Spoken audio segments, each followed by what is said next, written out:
美上将刚爆出中美开战时间，解放军就有了动作，在家门口划下禁区。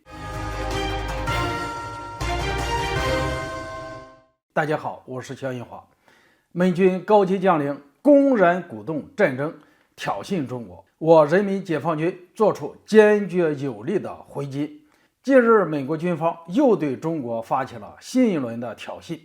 美国空军一名4星上将公然向外界表示，称中美会在2025年开战，并给其手下所有的指挥官发放了一份便签。据悉，这份便签上的内容大意就是要一些人做好战争准备，并声称中美之间的战斗会非常的激烈。坦率地说，在得知这一消息的第一时间，让许多人都非常的惊讶。毕竟，一个担任要职的美军4星上将，公然鼓动战争，还大放厥词地表示，中美将在2025年必有一战，这简直就是一个狂热的好战分子。当然，美军只要敢欺负到我们头上来，那也得先问问解放军同不同意。这不，就在美军上将刚爆出中美开战的时间，解放军就开启了首次军演，也就是在我国家门口划下禁区，在位于渤海海峡、黄海北部执行军事任务。据相关单位透露的公开信息得知，解放军这次演习大概位置在辽宁省大连市南方海域，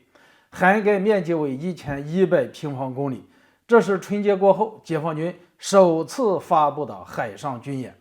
在我看来，美军上将那边刚刚放出狠话，解放军这边就划下了禁区举行军演，给美军发出了强烈反击的信号。毫无疑问，解放军的这一举动不光彰显出练兵备战的危机意识，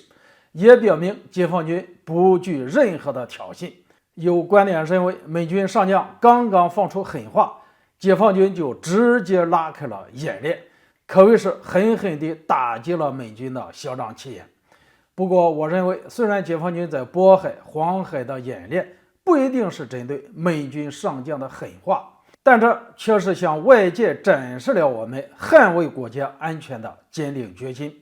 可以肯定，眼看美国在台海问题上的挑衅越来越危险，美军在中国周边的战略部署越来越具有针对性，以及美军上将公然选战，说明和解放军打上一仗已经成为美国国内，至少是美国军方目前达成的一个共识，可以说是首要任务。既然如此，我们务必要做好最坏的打算，不能再对美军抱有任何的幻想，不要去相信美国想要缓和中美关系的假话。尽管中美两国人民都不希望看到中美两国走到爆发直接冲突的那一步，但是美国个别政客为了一己私利，总有借口，总有方法，把中美两国逼到不得不动手的局面。总之，无论美军武器装备如何强大，不管美军将领放出什么样的狠话，都吓不倒中国人民，因为我们有强大的祖国，有强大的人民军队。好了，今天就说到这里，咱们下次见。